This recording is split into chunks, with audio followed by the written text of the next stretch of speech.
Welcome again to this podcast. We're so happy that you're back here with this important topic that we've been discussing, compliance. And of course, as we've been talking here in past weeks and months, compliance is a very important topic that worries a lot of the agents that we have, not only here on the brokerage, but in general in this business. So we're going to be talking today and doing a quick overview of the training that we had with compliance and marketing and communication piece materials. And today I have here with me again, Diana, and we're going to be just doing a quick overview, talking about the important questions and answers that have come up to our department. And also we're going to be just talking about the upcoming events here in a little bit. So welcome, Diana, again to this podcast. Hello, Yvonne. Hello, everyone. Glad you're back with us. So how about we go just a quick overview on what we talked during the training. It was like a good turnout. We had about 200 people connected at some point, and then it went to 180, but we had a lot of activity, a lot of questions. And of course, we expected that because this topic is very important. And let's just do a quick overview about the importance, Diana, of seeing compliance in a different mindset. We talked about this in a past podcast together and how we see compliance as a boogeyman, right? And then we also touched this point in our training, and I think that a lot of our agents felt identified with that point of view. What do you think? Yeah. Yes, I agree. I think a lot of agents, people, everyone sees compliance as a negative thing. And but there's a lot of positive things about compliance that a lot of people really don't take into consideration. Mm-hmm. That the rules and regulations are there to protect consumers, but it's also there to protect the agents. Yes. And there's different instances where the compliance or the rules actually were in favor of the agent, both the agent and the beneficiary. So. Yes. You definitely want to have rules and regulations. Yes, we talked about that. For example, we gave the example when you drive, all the rules and regulations when you drive are there to protect you and to protect the people around you. And likewise with compliance, for example, with the call recording, we talked about that. We gave that example. Is there to protect, of course, the consumer, our client, make sure that they're going to be getting what they're offered, but also to protect you, because then those days of he said and she said are gone finally. And so when we move from that mindset of, oh my goodness, compliance is here. What if I mess up? My license is going to get removed. I might go to jail. We went over all of this, and we invite you to look on our link for this training that we had on communications and marketing. I'm sure you're going to enjoy it very much, but these are just some of the examples that we gave on that training. So encouraging you here to move from that fixed mindset of fear and anxiety to a mindset of, oh, compliance is here to help me.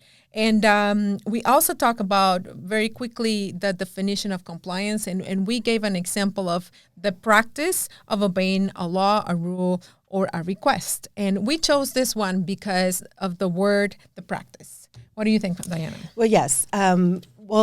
Just like with anything, the more you practice or the more you learn about something, and then you actually use it in your day-to-day activity, it becomes second nature to you. So now, at the beginning, yes, it could be very overwhelming, but the more you practice it, you don't even think about it again, because now you're naturally doing it, and it just becomes easy. And as it becomes easier, it becomes less fearful. Yes, and in the brokerage, we have several tools that you can just tap on, webinars. We also have a website that you will see at the bottom of the link where you can find this podcast, and you can go in. There is a summary of the final rule. The more you read about it, the more you get in contact with it, the more comfortable you're going to feel with this topic. So we encourage you also to be reviewing the rules and also practicing. We did a little practice there on the training, Diana, where people went in and saw some pieces of marketing material, and they had to identify what was wrong with it. And we found that the more we talked about it, the more information they received, the more comfortable they felt about saying, oh, this is wrong. This shouldn't be here. So also go in our website, look for that training and get to practice a little bit more.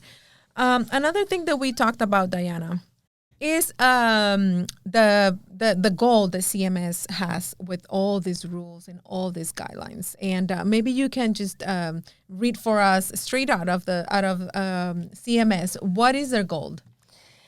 Basically, CMS's goal is not to mislead the consumers.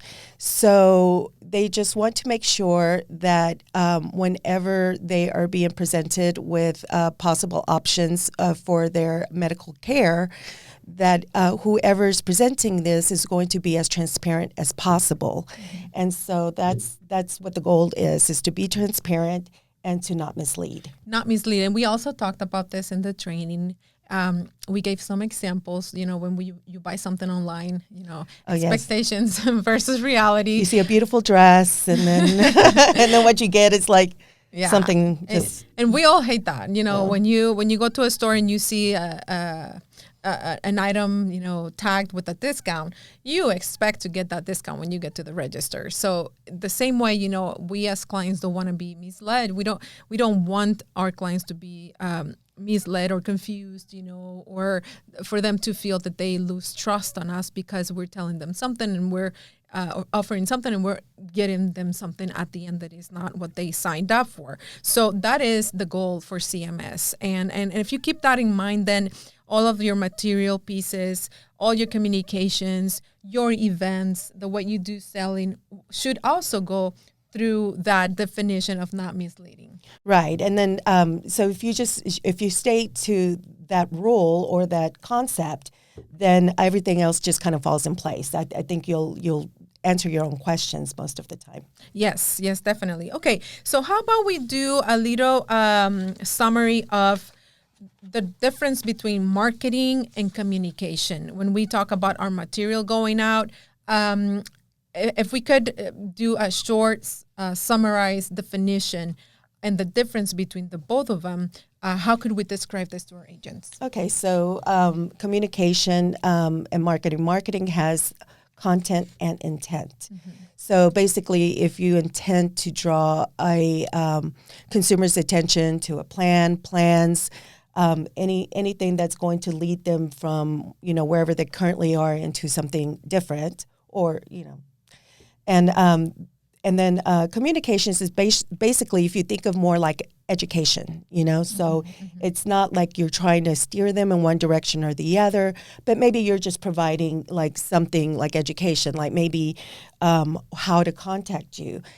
Maybe just general, information like you sell Medicare Advantage plans or PDP plans, or just something that's more like, just announcing but not necessarily steering them in any direction. Yes, and we had a very good example also during the training of a case where material is going out advising current enrollees that they can opt for the flu shot, and that it was $0 for them. And then we asked the people in the training, what do you think? Is that a marketing piece or a communication piece? And because he said $0 and he talked about getting a flu shot, some of them thought, oh, that's a marketing piece. But remember, this is sent to current enrollees. So it's not trying to draw attention to another plan or switch people from one plan to another. Is a pure communication piece. Right. It was just basically letting them know what benefits are available in the current plan that they're in. So it's not steering them in a different direction. Right. So again, when you look at your piece, make sure that you're using those two lenses, intent and content. If you see that your material has the intention of draw the attention of that person to switch to a different plan, and you are also given detail of those plans, exactly. And there is content in there, then that's a marketing piece. Like and extra benefits. I mean, that's a definition of for the Medicare Advantage plans. If it has extra benefits, that's actually given detail about that specific product. Yes. And what happens then, Diana, if somebody has a marketing piece with intent and content and they want that piece to go out, they really like it, they worked very hard for it. What's the next step for them? So the next step is it has to be filed with CMS, which means it has to go through the approval process. And the approval process is, first it would have to be submitted to your upline. And in this case, it would be us. And then depending on the carriers that you're contracted with through us, then we will send the piece to have it pre-approved by each carrier. And then once it has been approved, which means, any revisions that need to be done, they need to be completed.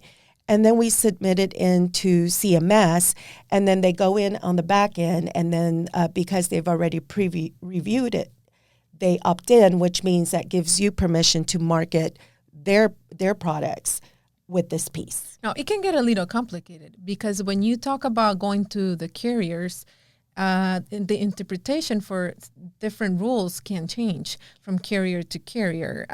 Maybe not in the big picture, but when you see at the detail, maybe one carrier will say, yes, you may use this piece, and another carrier will say, no, you may not. Have you seen cases like that? Absolutely, and it does get a little complicated, or it may be a little time consuming, because what happens is that if one carrier approved it as is, and another carrier wanted some revisions in order to approve it, then you would have to take those revisions and we have to submit it back to the carrier that approved it, letting them know that this was revised due to another carrier, because ultimately once they approve a piece, it has to be submitted as they approved it. You can't make any changes afterwards. Mm-hmm. So if you do make changes afterwards, it has to go back so they acknowledge the changes, and not necessarily that they'll, deny it, because most of the time they approve it. Mm-hmm. But, if it's been, if it's like acceptable changes. But we do have to go through the process, and then once we get all approvals, then it goes into CMS. Yes, and we're just talking here about the carriers. Once that's approved, then it has to be submitted to CMS. And can you share with us how long that process could be? It just depends on the piece. I mean, it could take up to 45 days. And when we're talking about 45 days, that's usually like the bigger pieces like websites and such. So it because they do go through the process of reviewing everything. And then, then once it's been filed and all the carriers have opted in, and then you're free to use it at that point once they approve the material. Yes. Or accept the material. Yeah. So if you want to know more in detail about each piece of material, if it's an email, a website, a BRC, and all the details on those, again, we invite you to look at our training. We go a lot in depth in there. And if you have further questions after that, please feel free to contact us. We'll be here to answer those questions. Very well. How about we look at some best practices? Okay. And we talked about this too. And I think when you have all this information at hand and it's coming all to you like a big wave, and you're so scared about it. Again, don't be scared. Surf on that wave. But to do that, you have to practice, and you can look at the information and read it and overread it again. Make sure that you understand it well. But there is 5 things that we want to share with you today, and the first one is keep it generic. Just use general information. Right. Keep it simple, because I think I showed you recently a piece that had a lot of detail in the piece. The more details, depending on what the content is, you have to take disclaimers into consideration. So you might have a piece this big, and then you have disclaimers that are taking about half your page. So take that into consideration when you're doing your pieces. So yes, we always encourage to keep it pretty basic and generic, like not too much detail. Or if you provide detail, you have to make sure that it is within the area that you're advertising. Yes. So there's a lot of considerations. So is it permitted? Yes, through the channels of getting it accepted, but it is going to take a little work on your end. And patience too to get it through in order to use a customized piece. Okay, very well. So the second one we have for you today is transparency. Be transparent. One of the things that CMS advises is don't try to look as a government representative, and be transparent with your people. When you are working, especially if you're working in sales, trust is very, very important. So when we are transparent, we can build on trust. Correct. I mean, one of the things that the CMS is really cracking down on is trying any pieces or anything that looks like you're representing the government or you're endorsed by the government or anything similar to that. And so, we're all patriotic. We love that red, white, and blue, and that's great. But take that into consideration. Are you just patriotic, or are you looking like you're representing the government? So, or endorsed by the government. So you have to be really careful on those pieces because they may not be approved at the end. Yes, and then we also talk about the timelines and how long it can take to get a piece approved. So another advice that we have for you is use pre-approved material. Correct. And these are the materials that are directly from the carriers, and the carriers already have the materials. Now, once you use their materials, other than the portions that you can customize, like your name and such, you cannot alter it. On the plus side, when you are using a particular carrier's material, you do not have to worry about any of the disclaimers, because anything that needs to be on there is already on that piece. So that's one of the pros on using a pre-approved material. Yeah, so if you want to save yourself some time and some stress, probably it's a good idea to use the materials that have been approved previously. Also, clarify if your event is educational or is a marketing event. Correct. So whenever you send out flyers, invitations, or anything to a particular event, one of the big rules is to clarify it. Is it an educational event? Is it a sales event? And as we know, the rules change where you cannot have back-to-back events anymore. You have to wait 12 hours if you're going to host an event in the same location. So you have to really make sure that it's either sales or educational. Very good. And the last one that I think is, this is the one I like the most, is use common sense. I think that when you have a piece in front of you and you're looking at your intention with that piece and the content in that piece, just use common sense. Exactly. And that, like I said, most of the time, if you just keep it, just think about transparency, think about what your goal is. And I think most of the time you just automatically will do the right thing. Yes, and you just said something very important that we shared also during our training, and it's the words of our president here at the company, at the brokerage. He said, do the right thing. When you just think about the client that you have in front of you and you put yourself in their shoes, at the end of the day, you want to do what's right. Correct. Very good. Again, there is a lot of details regarding the different types of materials, what should be in each one of them. We can just go over some differences if you are talking about, for example, TV ads, or when we talk about social media. So with television, online videos, which are now considered like social media, for example. Social media, like videos on social media, radio ads, they're all in the same category, and so you just have to make sure that the same rules apply. Include your disclaimers. If you broadcast in an area, make sure that whatever you're presenting or whatever you're marketing is just specific to that area, and so don't market something in Texas that's in New York, or anything like that. So and there's an exception for that CMS mentions. Yeah, so if you're like a television, if you do a local television, some of the areas may bleed out into areas where maybe that particular plan is not, available.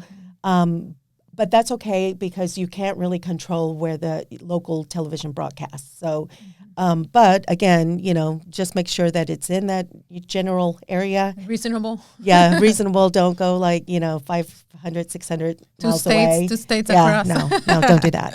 Okay, awesome. So the other thing too that we talked about is websites. And one of the things that people asked during our presentation was regarding the phone and the email when you request the contact information. Yes. So you should give your consumers the option on how to contact you. So I mean, if you're only going to want a phone call and that's all you provide, that's fine, because that's going to be the way that they do it. But like, if you want an address, a phone number, a email address, don't make all of that mandatory. Give the consumer the option of which way they want you to get in touch with them. And then you also mentioned something important, Diana, I remember, about one person, right? Like you can put.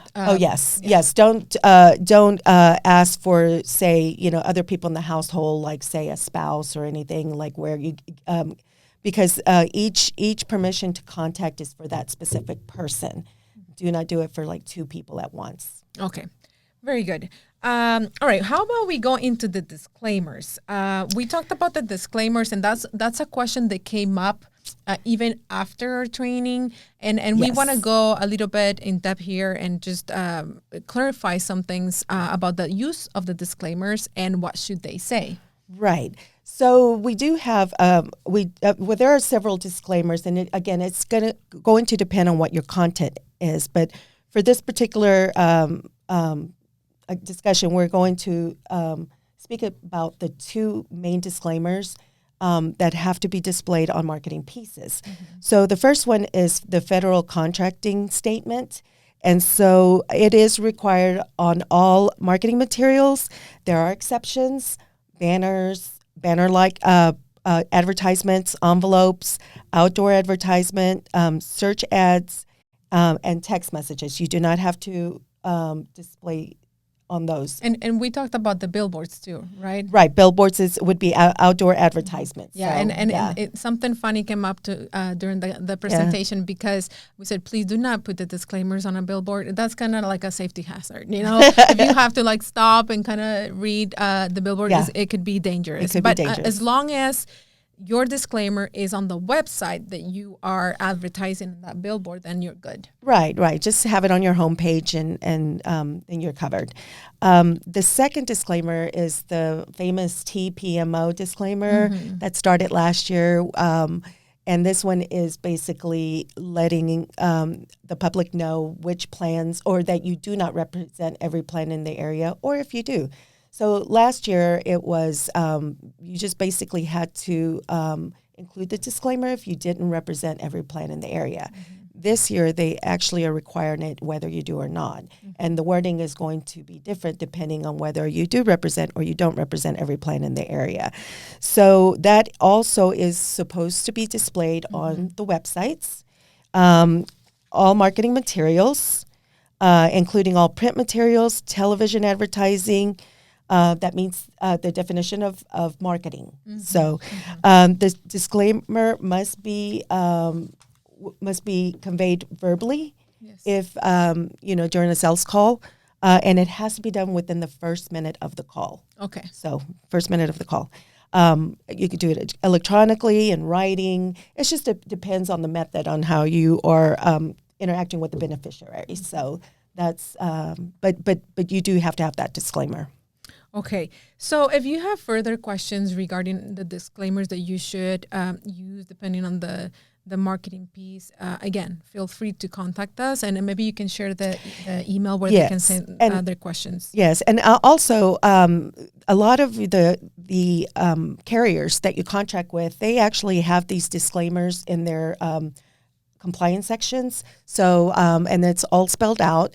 So if you curious to know like which one to use, and either they're helpful or we're helpful in letting you know if there's anything missing or if you're not quite sure which disclaimer to use. And so, but you're correct. We did have several questions after the broadcast that we just kind of looked over. Mm-hmm. And so one of them was regarding the company name and agent titles. And so so basically what CMS is saying is that when you're considering your company's name or your title that you're going to use in any of these pieces, you do not use a name or title that is misleading, or it could be construed as being as given the false impression that you are either endorsed by the government, work for the government, authorized by Medicare, whatever it is. It just you can't really give that impression. So, that being said, I know a lot of people were wanting to call themselves Medicare specialists, and yes, you may be a specialist in the Medicare Advantage plans and such, but you don't work for Medicare. So preferable titles would be something such as licensed sales agent, licensed sales representative, sales agent, independent sales agent, independent sales rep, anything along those lines. And and as far as the Medicare name in a company, again, you don't want to call yourself, a Medicare expert insurance company or anything like that, So like Dallas Medicare experts, or just so you don't want to be. You just want to make sure that your company name is very independent from the government, federal government. Now that you talk about Medicare and using the name and being careful not to be misleading, another thing that we talked about during the training is the use of their logo. And maybe you can talk to us a little bit about this. Yes, that was another common question, because a lot of people just think that you cannot use the Medicare logo or card, but that is incorrect. You could use it with permission, and that's the key word, permission. So, but we have been sending a lot of pieces into CMS. A lot of pieces have been been approved, but one of the things that CMS is kicking back on some of the pieces is because maybe it's on the fence that it doesn't really look governmental, but it looks like maybe you're endorsed by the government. So they like for you to use basically like the image to like, hey, look, this is what Medicare cards looks like. Do you have one of these? That kind of thing. Yes. But if you just want to use it in your advertising, use disclaimer that you're not part of the federal government. That will help a lot in getting that piece or that image approved in your piece. Okay. So just like anywhere near the image, just state that you're not, part of the federal government or anything that, sounds like that. Add that disclaimer. Okay. And then also you were talking about the disclaimers and, specifically the wording in your area. And yes. So if we can just talk about a little bit about that, when do we offer every plan in your area? So what's considered your area? Okay, so I asked CMS, and their answer was, let's see here. The term your area refers to the service area in which the beneficiary resides. The service area could encompass a county or several counties. So that is what's considered your area. Okay, so there you have it. Some wording can be a little tricky, but that's what we're here for. We go back and forth with CMS. Diana is in contact with them constantly every day. So that's what we're here for. The brokerage is here to support you. So if there is any questions regarding any wording like this, just let us know. And maybe you can share the email, Diana, where they can send their questions here at the brokerage. Yes. Okay. So you could, for any questions here at the brokerage, you could reach out to compliance at thebrokerageinc.com, and it'll come into our compliance department.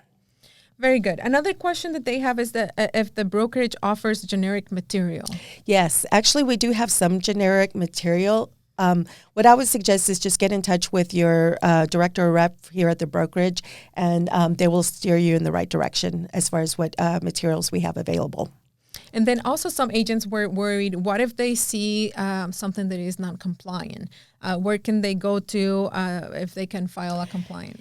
Yes. So to file any kind of if you see like an agent or someone who's advertising and it's just not right, it's not right, you can actually report or file a complaint to marketing at cms.hhs.gov. Very good. And another thing is, now that we are closer to the annual enrollment period, the dates, when all of this new rules start, so if you can give us those important dates. Sure. So the majority of the marketing and communication rules become in effect on September 30th. And if you want a guideline onto exactly like which rules those are, you can actually look to CMS. They have the section of the rules that become effective on September 30th. But the majority of it is communication and marketing.